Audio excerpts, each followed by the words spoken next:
ইতালিতে আজ ডোমেস্টিক ভিসার ক্লিক ডে 2025 সালের।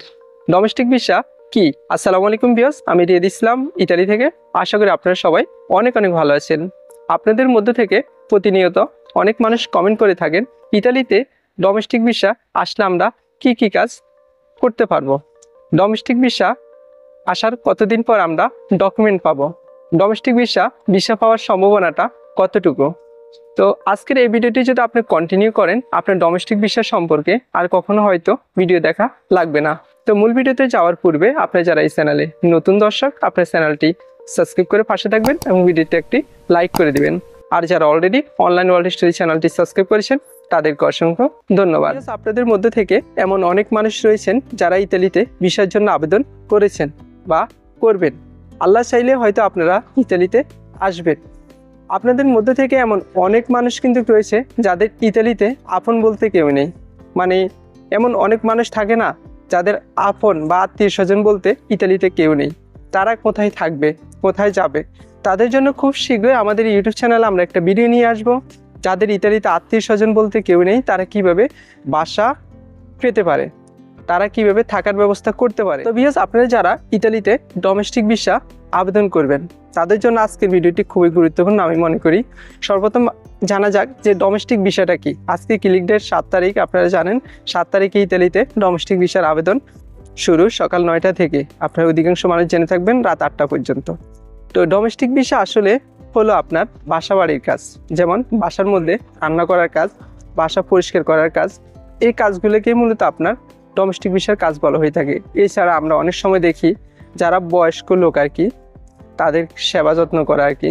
সেবা যত্ন বলতে কি, তাদের যে গাড়িগুলো আছে ওগুলোর মধ্যে তারা বসে থাকবে, তাদেরকে এগুলা মানে বিভিন্ন পার্ক আছে ঘুরাবেন আবার নিয়ে আসবেন, এরকমই। বেশি হাই মানে এত কষ্টের কোনো কাজ না, কাজগুলি ইজি। যাই হোক, তো রান্না করার কাজ এবং আপনার ক্লিনিংয়ের কাজ এবং সেবা যত্নের কাজ, এই কাজগুলোই মূলত হলো আপনার ডোমেস্টিক ভিসা। তো ডোমেস্টিক ভিসা কারা আবেদন করবে?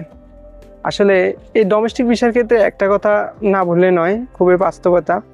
যেমন এক ভাই আমাকে গতকালকেও কমেন্ট করছিলেন যে ভাই, ইতালিতে ডোমেস্টিক ভিসা নাকি মানে কোটা দিবে না, মানে বাংলাদেশি যারা আবেদন করবে পুরুষদের মধ্যে তারা নাকি কোটা পাবে না, এরকম কথা বলছিল আর কি। অবশ্যই দিবে। যেমন ইতালিতে আপনি যদি ডোমেস্টিক ভিসা আবেদন করে থাকেন, সেক্ষেত্রে আপনার ভিসা পাওয়ার সম্ভাবনাটা পুরুষের ক্ষেত্রে একটু কম, মেয়েদের ক্ষেত্রে একটু বেশি। যেমন অনেক আপুরা আমাকে কমেন্ট করে থাকেন যে ইতালিতে আমরা কোন ভিসা আসবো, আমরা কি কাজ করব। তাদের জন্য বেস্ট অপশন হলো আপনার ডোমেস্টিক ভিসা, যে আপনি ডোমেস্টিক ভিসা আবেদন করতে পারেন। ডোমেস্টিক ভিসা আপনাকে ভিসা দেওয়ার সম্ভাবনাটা অনেক বেশি থাকবে। তো ডোমেস্টিক ভিসার ক্ষেত্রে আমরা যে বিষয়টি দেখি, মেয়েরা বেশিরভাগ ভিসা পেয়ে থাকে। এই কথাটা সত্য 100%, যে আপনার মেয়েরা বেশিরভাগ ভিসা পেয়ে থাকে। আমি দেখেছি আপনার বিগত বছরও আপনার মেয়েরা বেশিরভাগ ভিসা পেয়ে থাকে আপনার ডোমেস্টিক ভিসার ক্ষেত্রে। তো পুরুষরা পাবে না এটা কিন্তু আমি বলিনি ভাই, অবশ্যই পুরুষও পাবেন, তবে মেয়েদের তুলনায় কম ভিসা পাবে হচ্ছে আপনার পুরুষেরা। আশা করি বুঝতে পেরেছেন। সুতরাং ডোমেস্টিক ভিসা বেশিরভাগ অগ্রাধিকারটা বেশি দেওয়া হয় আপনার মেয়েদেরকে। কিন্তু অন্য অন্য ভিসার ক্ষেত্রে আমরা যে বিষয়টি দেখি, আপনার স্পন্সর ভিসা, এগ্রিকালচার ভিসা, সেক্ষেত্রে পুরুষদের বেশিরভাগ আপনার ভিসা পেয়ে থাকে পুরুষদের মধ্যে।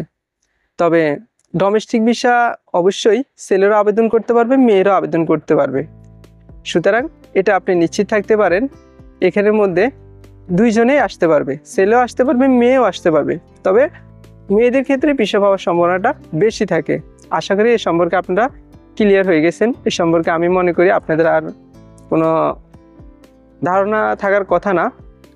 আর আরেকটা কথা বলি যে ডোমেস্টিক ভিসা হলো একটা স্পন্সর ভিসা, মানে ধরতে পারেন যেমন আপনি ইতালিতে আসার পর আপনি ডকুমেন্ট পেয়ে যাবেন, যাকে বাংলাদেশে আপনারা গ্রিন কার্ড বলে থাকেন।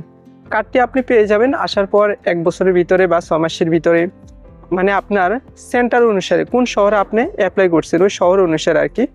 তো ডোমেস্টিক ভিসা আসার পর আপনি খুব তাড়াতাড়ি ডকুমেন্ট পেয়ে যাবেন এবং আপনি চাইলে দেশে যেতে পারবেন, আসতে পারবেন, এটা আপনার কোনো সমস্যার সম্মুখীন হবেন না। তো ডোমেস্টিক ভিসার ক্ষেত্রে এটাই সবচাইতে প্লাস পয়েন্ট, মানে এটা একটা স্পন্সর ভিসার আয়ত্তে পড়ে আর কি। তো ভিউয়ার্স, এই ছিল আজকের ভিডিও। যদি আপনাদের হেল্পফুল হয়ে থাকে আপনার ভিডিওটি শেয়ার করবেন। আর যারা এই চ্যানেলে নতুন এসেছেন চ্যানেলটি সাবস্ক্রাইব করবেন। সবাই ভালো থাকবেন। আসসালামু আলাইকুম।